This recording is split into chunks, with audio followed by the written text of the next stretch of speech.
Morning, everybody. Monday. Yay, Monday.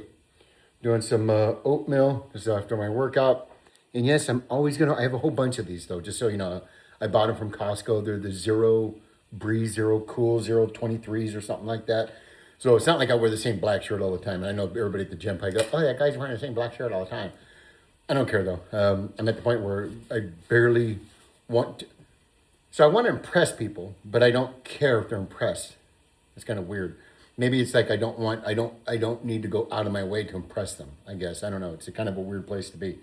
So I'm having oatmeal, good scoop of peanut butter or a good scoop of butter on it. Remember Kerrygold, got some sliced banana, and I've been trying out this PB Fit from Costco.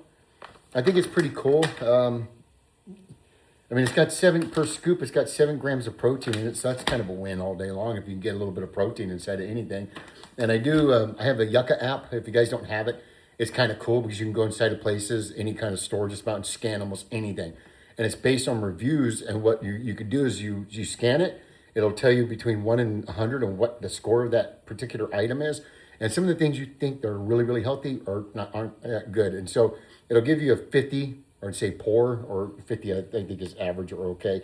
But let's say it says 34 and it'll say poor or bad. Hang on. Water's done. So it'll say poor or bad. And then what you'll have to do, ooh, look at all that steam. That's crazy on effects. Ooh, see, I told you guys I'm going to up my game. Now I'm doing special effects here. So it'll give you the score of what the item is. But what's even better than that is that what it'll do is it'll tell you why.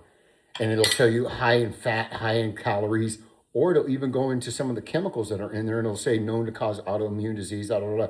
And I mean, I know this is going down a rabbit hole and I don't really want to do that. We probably might do the conspiracy videos eventually someday because I do want to go into that.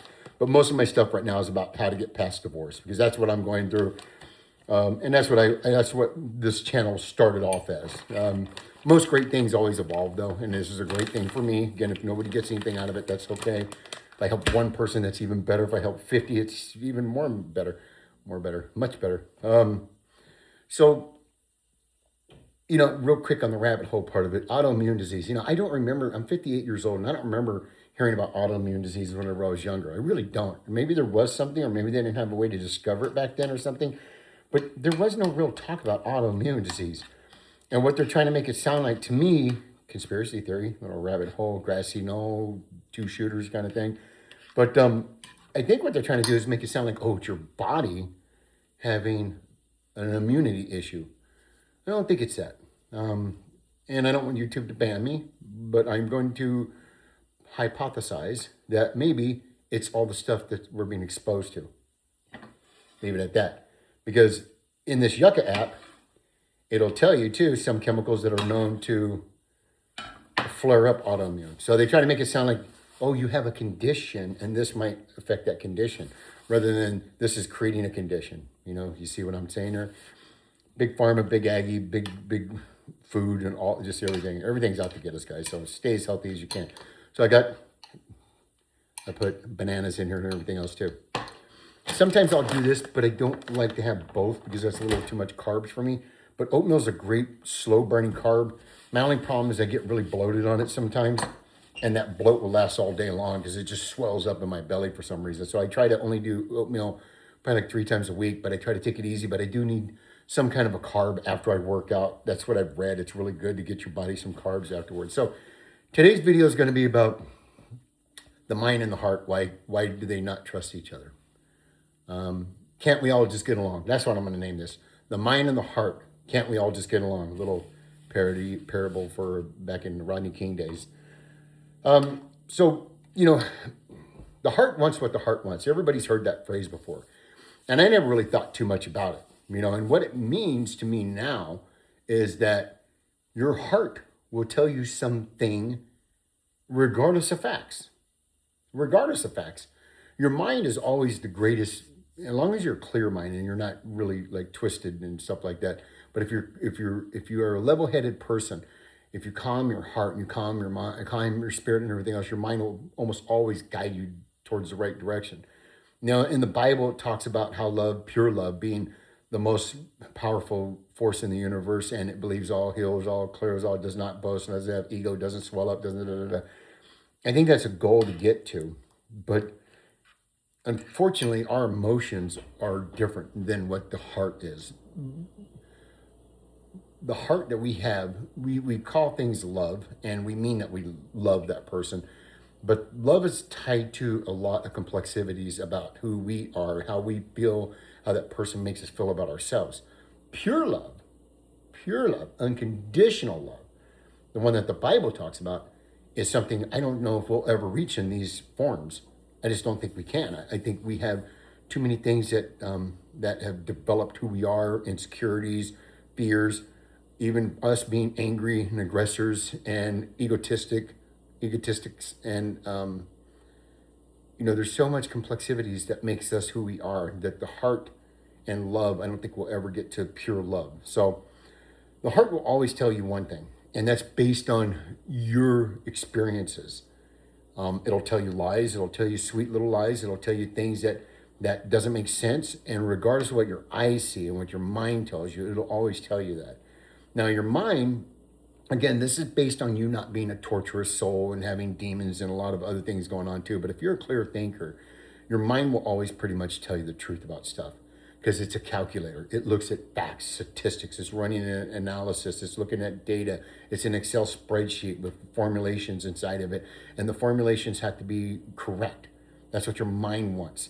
Your mind looks for quadratic equations on a scale that is better than any supercomputer, tied into emotion too. But the heart will go in there and mess with the formulas on that Excel spreadsheet and make you think other things are the truth. And your mind will battle with it. What? This doesn't make no sense. It doesn't compute. No, And so the biggest problem that we have as men is that we wear our hearts on our sleeves. We really do when it comes to our women. When it comes to our women. To other dudes, we don't show emotions that much. To our kids, a little bit, you know what I mean? But when it comes to our wives, when it comes to our spouses, we are wired, we are programmed to be protectors.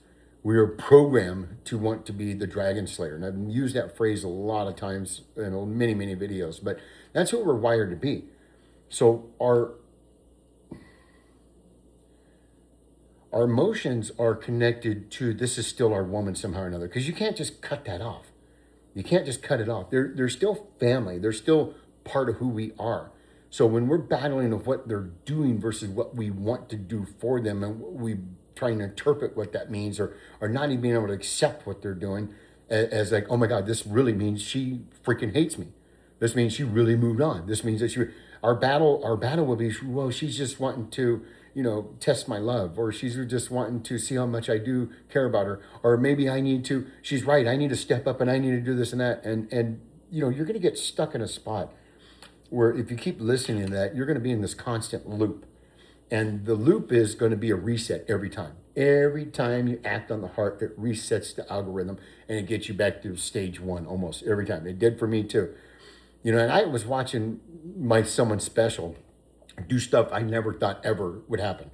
Things that she promised me even during the period of time before she moved out, because there was like 3 weeks we kind of tried it. I tried a lot, but I guess it wasn't reciprocating, where she promised me, oh, I'll never do this to you. I'll never do that to you. I'll never do that to you. I'll never do that. And I'll never get into specifics really yet until the divorce is finalized, because I just don't want to do that. But that doesn't really matter anyhow. It's behaviors, not the actual bent that matters. So the behaviors were, oh, I promise you this. I promise you that. I'll never do this. I'll never do that. I love you too much. You're always going to be family. You're always going to. And so my mind was really coddled into, and my heart was coddled into the belief of, okay, this is just a test. She just needs space. Like she said, just space. Everybody needs space. So that's where I was. When she stayed here, I fought. When she moved out, I fought. And regardless of the actions, because the actual physical actions of what she was doing, my mind caught on to it and said, that doesn't make sense. But my heart said, oh, it's just a test. It's just a test. It's a test. It's a test. And you, Corey Bingham, I said my last name, you can step up and you can do the right thing, Corey. All you have to do is prove that you're a man and you can handle this, and you could step up into it. And like I said in other videos before too, I was running around the house, dusting it, cleaning it, showing her I could fold my own clothes, and I'm stepping up. I'm a big boy, and all this other stuff. And she was pretty much living her life. You know what I mean? Without me. But my heart kept lying to me and said, "Hey, dude, no, no, no, no. It's not what you think.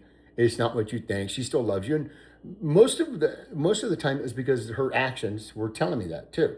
Excuse me, her words were telling me that, not her actions. Her words were telling me that I really, really miss you. I really, really love you. I miss the babies. I miss the dogs. I miss home. I miss this. And so my mind was telling me it's bullshit, because if that's true, what would I do? And I know what I would do. I would have came home.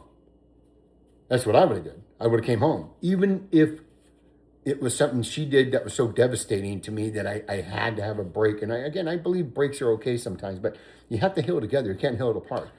So even if there was something so devastating where I had to leave home, once I said, I miss you, I love you, I miss home, I want to come home, my ass would have been home. My ass would have been home. I would have been home. I would have been home. Luckily, wherever she went, I never knew the address to it, because when she would have said that, I would have said, I'm on my way to come get you. That's where I was during that time.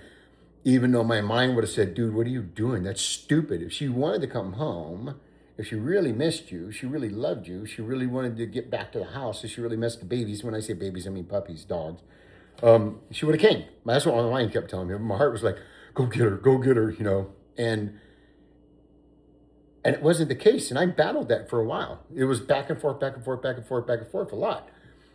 So the heart kept telling me to push forward as a husband, as a provider, as a person that's going to fight for my marriage. My mind kept telling me, she's gone. She's gone. I didn't listen to my mind. I didn't listen to my mind probably for about 3 weeks, 4 weeks, maybe a month. I didn't listen to it, and I battled, and I hurt. Oh my God, it hurt so much, guys, because the conflict in there, let alone just the heartbreak. The conflict in there between what the mind's telling you, what the heart tells you, it shifts your reality. It really does. It distorts your reality. Your entire world and it's different. It's completely different. It's like you woke up in a different body and you didn't understand where you were. Meaning doesn't have much, there's no purpose in things. And, like even work, I still went to work and I still showed up, but it was just like I didn't care. I didn't care about anything. And that was because of the battle between what was happening in my heart and my mind.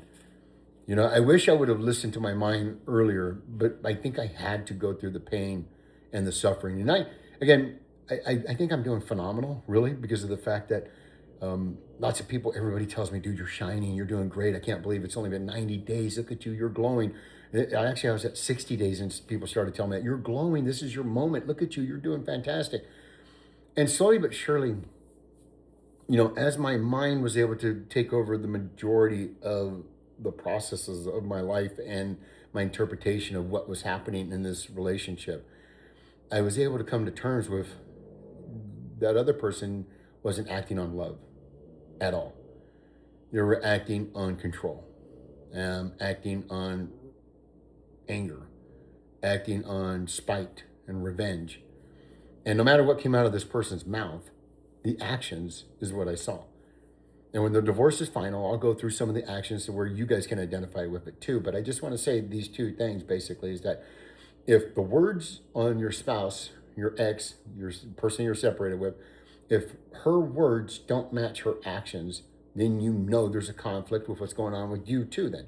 Because your mind and your heart's going to want to try to resolve that too. And you just can't. You won't be able to.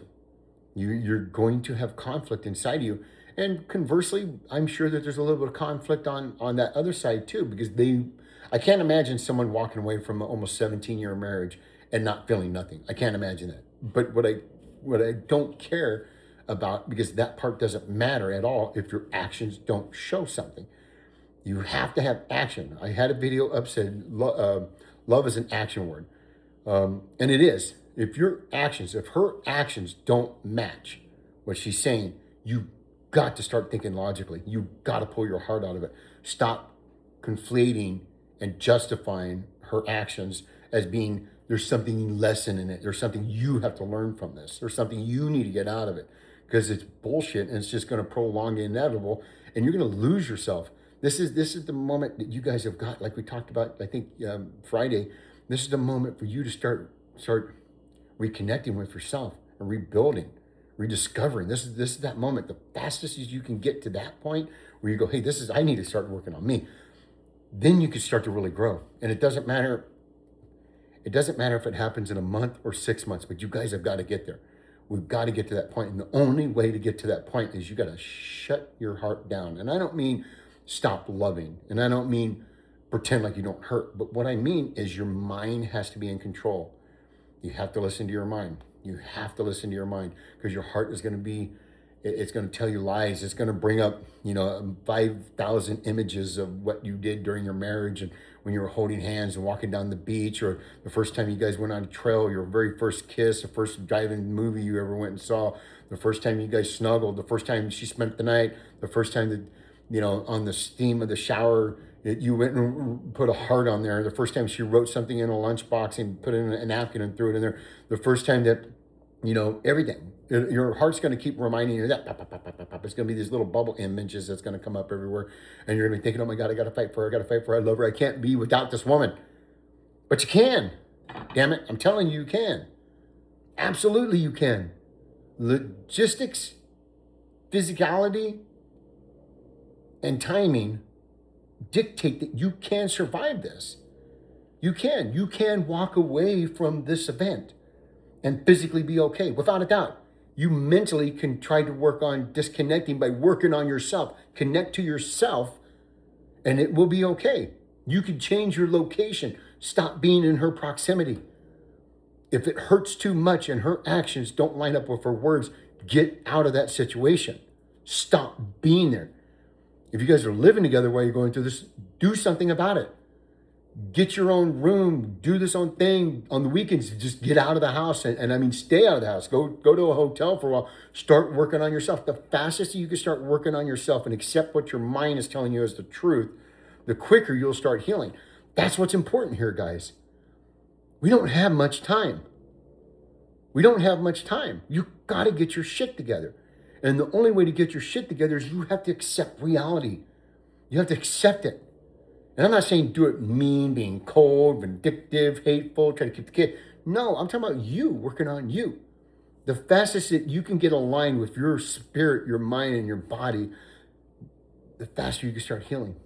And you have to heal, my brothers. You guys have to get through this stuff, man. And it's a process. It takes time. They say time heals all wounds, right? Well, if time is a commodity that every person, no matter how rich, poor, sick, or healthy they have, we all have the same amount, then why not try to do as much as you can in that little bit of time? Why not? That's what overachievers do. They compartmentalize every 5 minutes of their day and they figure, okay, here, bam, bam, bam, bam, bam, bam. What you and I may do by sleeping on the couch and relaxing, watching TV and thinking that was a good Sunday or something like that. Other people got up, they went to church and went jogging, they went to eat, they did their food prep, they did some kind of educational stuff during the night, they did Pilates, they did yoga, they reached out to their mom, they had a conversation with them, and then they planned for their day, and then they logged in all their calories. And these are overachiever people. Those are people that are atypical personality people that just they're dynamos, man. And that's what you got to be too when we're going through this divorce. You have to compartmentalize every minute. Every 5 minutes, every 20 minutes, you have to get the best out of that. So why not start working on yourself as soon as you can? Why prolong the inevitable? You're going to be broken. You're going to hurt. So why not start rebuilding as soon as you can? Why not accept what the mind is telling you to do? You have to get into this and get out of that. Doesn't mean kill love. Doesn't mean to pretend like it doesn't hurt. And it doesn't mean the memories that you have aren't important. Those are valuable moments in your life. Those are who created you. Use that memory to become a better husband, better father, better person, a better date, better boyfriend next time too. Better man. But these are moments for you to work on yourself. This is a golden opportunity to stop being in the shadow of somebody else and trying to win their affection. And for you to start resolving and making yourself the most masculine, best version of yourself you could be. Get in contact with your manhood. Find yourself. Forgive yourself. Believe in yourself. And remember, the conflict is between the heart and the mind. But you're in control of that. You really are. It may not seem like it, and it's going to hurt, and it's going to be impossible to get through, but you are in control of that. And when I say that, what I mean is you can't stop thinking about her, but what you can do, start practicing principles that are going to make your life better. That's what you can do. Stop thinking about her. Stop thinking about resolving this. Stop thinking about protecting her. Stop believing in the bullshit. If the actions don't line up with the words, if she tells you she loves you and she messages you, she should be making a plan to come see you. Bottom line. And if that doesn't happen because she says, I'm just working on myself, you need to go and work on yourself too, because that's what she's been doing. Again, like I always tell you guys, 6 months before you even knew. You basically showed up to the scene of the crime late. And it's already happened. Your body's marked out on the ground up there in chalk, and you're trying to figure out what the hell happened here. And there's nobody to get a statement from. You know what I mean? You're at the crime scene right now. There's nobody to interview, nobody to get a statement from. You got to get into the forensic of all this stuff. But you have to accept the fact that you're at a crime scene right now. You're not in a relationship no more. Legally, you're bound to this person, but once they physically remove themselves out of your life and they're trying to rebuild somewhere else, but they call it space, you are alone at that crime scene. And you've got to stop trying to pick up the pieces of someone else's life to be in your life. You need to pick up your life. You need to get into this. You need to analyze it. And you need to let your mind look at this, because the detective doesn't use his heart in the stuff. The forensic analysis doesn't look at the heart of his stuff. He's looking at the facts, the data, the historical research, chemical analysis, speed. They chalk out stuff. Okay, so there's 94 feet of skid mark on the tire. This was a Crown Royal, and they weigh 3,200 pounds at the velocity for 94 feet skid mark. That means he was going 74 miles an hour. They don't go, oh my gosh, this seems really bad. I don't know what we do. We gotta put a crosswalk here or something like that. You're trying to solve the crime, and the crime is you're by yourself, and your woman that you love left you. So sometimes the heart is a great thing to use when it comes to sacrificing for the good. Because man, we'll die for women we love. We die for children we love. We'll die for innocent people. We'll die. That's who we are. That's who we are. If you wouldn't sacrifice your life to better other people's and save theirs, you're a different man than I am. You know what I mean? Doesn't make you a bad man. It just makes you a different man than I am, because that's who I am.